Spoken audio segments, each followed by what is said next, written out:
are the Andromeda beings. The dinosaurs are dragons. What? It's the same thing. Same thing. Remember, the word dinosaur is only like 150, 200 years old at the most. Mm-hmm. Mm-hmm. Okay. So before that, we was calling dinosaurs dragons. Mm-hmm.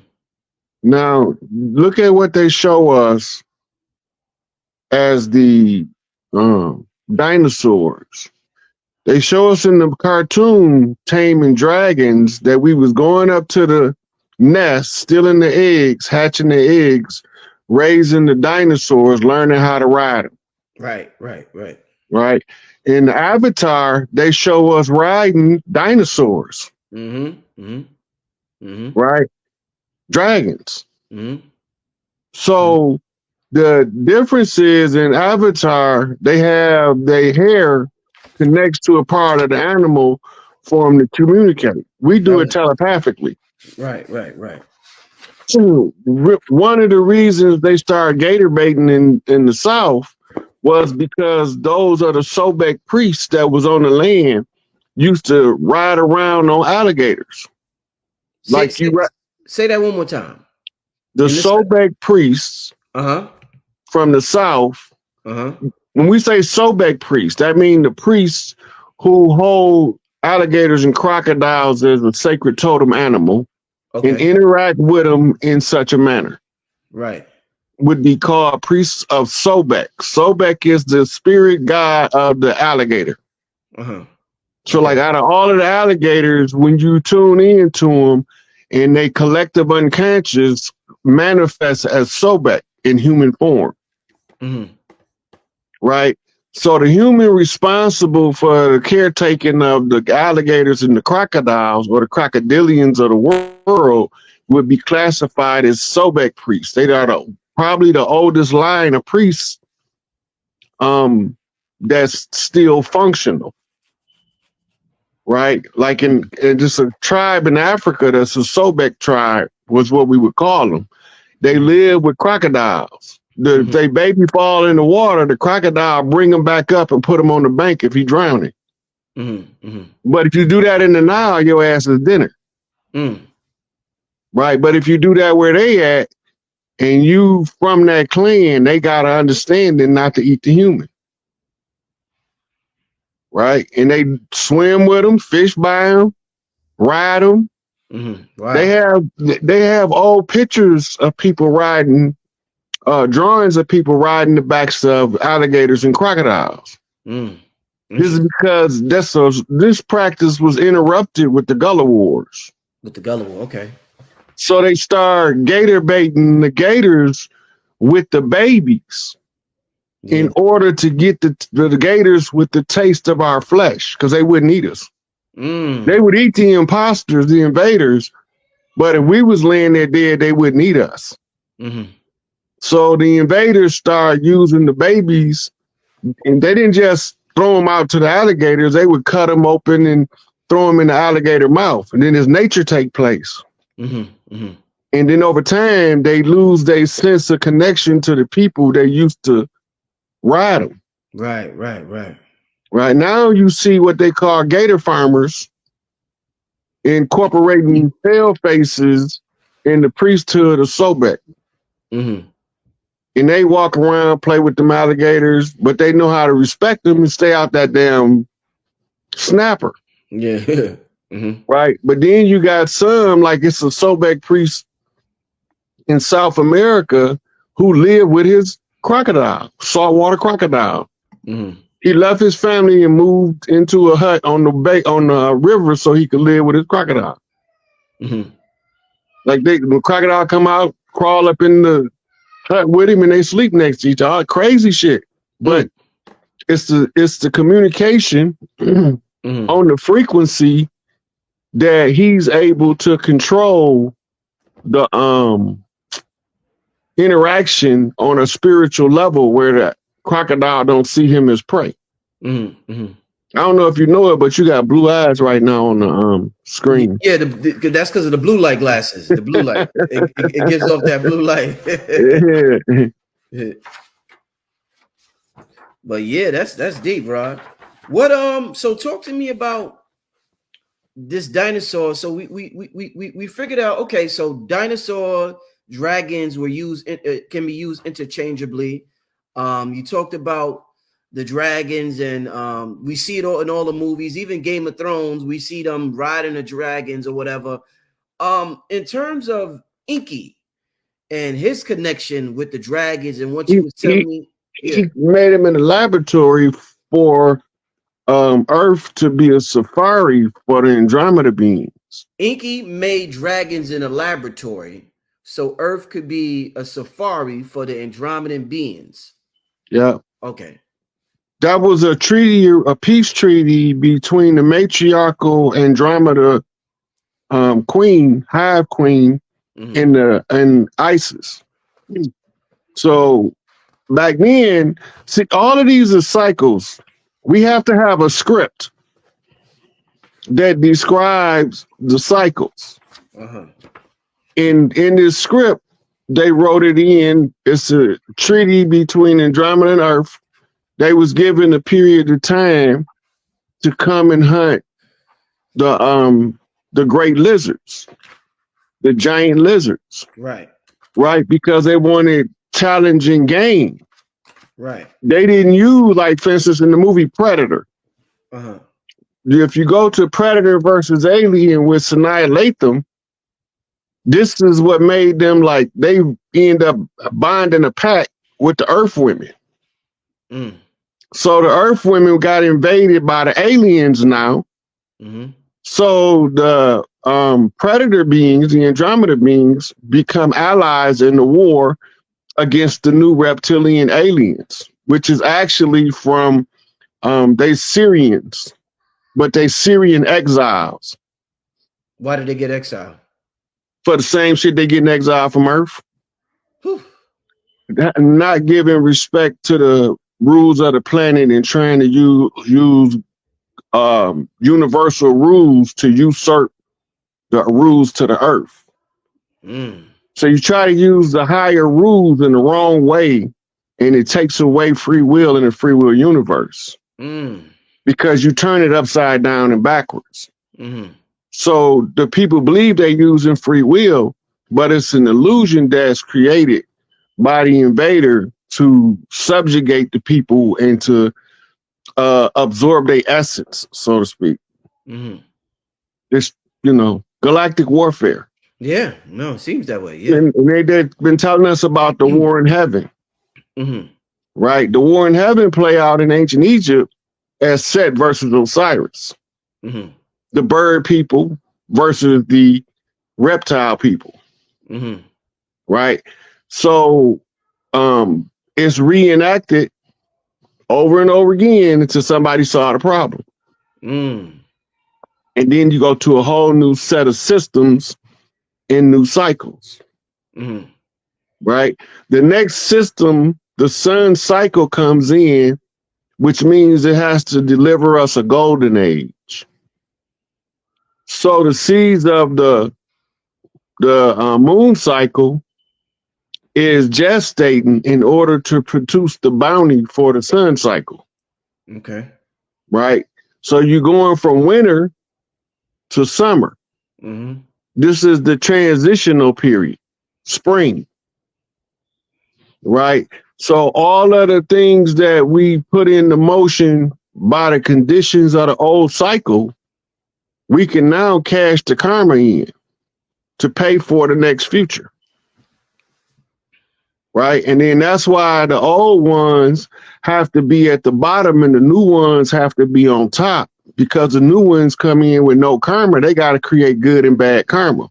Right. Okay. Right? Because they got to try to get into a cycle that allows them ascension. But it's a whole lot of other stuff, genetics at play, spiritual development, all of these different things is at work at the same time. Right? So this is why life is three-dimensional when you live in it, but when you outside of the body, it's two-dimensional. And that's why you can read your book of life using out-of-body experience. It's because it's like literally like reading a book. because the book is Yeah, you can see the whole timeline now. Like looking at the script of a movie or looking at a film of a movie, holding it up, you can see whole scenes at a time. So our ancestors that moved on, like let's say my mother passed away, so she could see my whole timeline right now. She could see the whole timeline from beginning to end. So that's why we ask our ancestors for help, because they know the timeline. They're not restricted by the confines of time, right, or right, space. Right, right. They in energy state. Yeah. And from the energy state, we have a secondary creation part that we go to coming into the physical. And this is where you see your whole life before you take on the form to determine if this is the one that you want to deal with. You know, quick question. This is a little off topic, but I had Billy on yesterday, Billy Carson. Since we talking about ancestors, you know how spirits take over bodies sometime, or walk-ins. Yeah, walk-ins or whatever. Can spirits walk in with the element of fire? Like, you know, we like to meditate in front of fire, candles and shit like that. Can spirits take over the flame of a fire, and that's what makes that flame so meditative? And because it seems like we get information while we're looking at this flame. That shit, I love meditating in front of a candle. That shit, I don't know what it is, but it seems like I'm getting like some super duper downloads. Is that an ancestors communicating me directly through that fire? That fire element, go back to the cartoon Avatar with Aang. Remember Aang? Yeah, yeah. Okay, he had to master all 4 elements before he can get the final element of ether. Right? This is what you're doing when you're dealing with the focal point of fire, earth, air, and water, is you focus on a part of your own inner magic. Okay. As you once you get those 4 down, the combination of them makes you have to now work from the ether. Working with ether is where they call metaphysics. It's the quantum field, the quantum level. Right. Right. So it's each one of them, water, earth, air, and fire, is the 4 elements, and they also represent the 4 cardinal directions. Right. The 5th cardinal direction that's represented by the ether is straight up. What they call Polaris, the North Star. Right, straight up. So if you straight up and you in the center and you've made a 360 in development, you've seen the whole field and the terrain. Now you got to get a bird's eye view, so you have to go to the ether to see it. Right, as above, so below. So now all you have to do is reverse engineer what you see on Earth by looking up and imagine what's being projected to the Earth on the ground. And this is how they teach you how to navigate by the stars. This all of this is to formulate the mind to do a conceptual physics formula by looking at the position of stars and the position that they is on the planet. And you know where you at on the planet by the position of the stars. Right. That's why they call it navigation. Got you. Navy gates. Navy gates. So to get back to the whole dragon thing, right. So how did this whole experiment, you said Inky invented the dragons in the laboratory. How did this whole dragon experiment work out for Inky and the Andromedans? What ended up happening with the dragons, Andromedan beings? The contract expired, right? Yeah. When the contract expired, now they create an artificial ice age, a nuclear winter. Who created this? This was it was gonna happen anyway, because it's the war of the Anunnakis fighting each other, family feuding on Earth. The war on heaven landed on Earth. That shit ain't got nothing to do with us. That's the family feud of some beings from another place, and they want us to think they some holy divine entities. Yeah. And they want us to pick sides in their conflict. Yeah. Right. It's a war between the 2 sons of the king fighting for the throne. Yeah. Right. So they get parts of the kingdom appointed to each one of them according to their skill set and capabilities. right? But the wise general going to always have somebody that can do a function that the other general can do that he can't.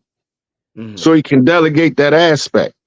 It's the same thing in the military on Earth. It's the same thing in the gangs, which is tribes, right? It's part of the cultural dynamic, but they play it out in regimented form in order to confuse your mind because we trapped in cycles. So they run us through straight lines in the circle, so all we doing is catching up to our tail. We ain't never really making progress. We just going in circles. And we laugh at the dog that chases his tail, but we chase ours all the time. We're doing the same thing. Wow. So the androgyny beings, you said they had a matriarchy system. Is that like an all female planet, or how does it work? It's a matriarchy. Women are the lawgivers. The men enforce the law. Right? In a patriarchal system, the man is a dictator because he has to hold his position above all other men by force. In the matriarchy, you don't have to hold, you don't win by force, you win by love and respect. Most loved, most respected gets the position. Right? So you develop yourself to be the most loved and most respected. Yeah. Right. That's how you gain, that's how we become chiefs. First, you got to have the blood and the right. Then you got to put in the work so that you can have something to offer that don't nobody else got to offer. Right. And whatever you got to offer that can't nobody else do, you the chief of that. Yeah. Right. This is why in the industry, the entertainment industry, they steal the rights from the artists. That's really what the selling of the soul is. You giving up your soul essence for somebody else's financial gain. That's your creation. The things that you bring into fruition from your higher consciousness into the 3D realm. And now they capitalizing on it in the capitalist society. And all of the capital is capital gains. And then they get relief from capital gains taxes so that they never have to feel the pangs of poverty. Right. So this is the vision tool. Right. So all of these things we're looking at, they are taking what's natural to us and weaponizing it against us. And this is how we end up where we at now. Yeah. Okay. Trying to come from up under it. Right. So I did a show with you and Billy talking about Earth rovers in the human body. So you talked about cycles. So in that cycle, was Dragons the Earth rover? Because this is just a hologram. We're really, we're multidimensional. So they had people walking around with dinosaurs. They weren't just dinosaurs. We was back there too. No, but the actual dragons, did we use them as rovers from a higher state of consciousness like we use the human body? No. Okay. We use the same organic, or what we call arm, leg, arm, head. The same Allah design of the current physiology, but it probably was bigger and more robust, like Australopithecus, or Australorobustus. When you look them ancient, you understand they was a much more sturdy species of human. Everything we didn't been everything you could think of. We've been through those cycles. We always are able to communicate with all of the other species of the planet telepathically if we just understand them. That's the prerequisite. That's why you study the thing that you think is your totem animal, because the more you know about it, the more it opens up what's called the sympathetic link. I'm sorry, go ahead. That's the beginning of telepathy. Right. So if I want to, I can lay in the bed and meditate on an eagle. If it's an eagle anywhere where they can lay eyes on what I want to see, I can see it through the eagle's eye. So the eagle's your totem animal, right? One of them. I got a lot of totem animals. I'm like Dr. Doolittle. What's another one? The gorilla. That's why the SikApe. That's why you got the SikApe. Yeah. That's my prime totem. Right.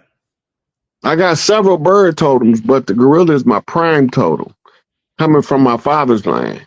Right. My mother's line, it would have been the elephant, but I'm like my father's son. I'm a mama's boy, but I'm my daddy's son. That's the monkey riding in the town on the elephant. They didn't know he was gonna grow up to be a fucking gorilla. All the time they thought he was a chimp and tried to treat him like a chump until he bite their face off. Well, what Jay-Z said, little monkey nigga turned gorilla. That's what Jay-Z said. Reasonable doubt. So C Dick said like remote viewing. So when you talk about this totem animal, and you talked about this remote viewing through the totem out, right? Yeah. Only they can see in real time anything that's in eye shot of them. Yeah. When I go to the zoo, I can feel the gorilla heart beating wherever I'm at in the zoo. Yeah. I'm in close enough proximity, I can feel his heartbeat. The irony of it is certain dudes that was locked up, when I got close to them, I could feel their heartbeat the same way. It's kind of spooky when you first experience it, but after you figure out what you're going through, it makes perfect sense. It's a sympathetic link from a common totem. Like if I be around lions, that's my father's totem as a Leo, but his family line is the giraffe off his mother line, right? So I can tune in to them animals as a totem animal, but I don't have the same sensation that I get from the gorilla, where I can actually feel his heartbeat if I'm in close enough proximity to him. Yeah, I'm interested. This is some interesting stuff. You know what I always had? Ever since I was a kid, I always had a parakeet. Always had a parakeet in my house. I got one now. Always kept the parakeet, man. I love that's your familiar. Oh yeah? Yeah, the familiar is different from a totem because it has to physically be in your life. Mine is a dog. Your familiar is a dog. Yeah. Here go the crazy part. You might never hear your parakeet talk, but they can talk, right?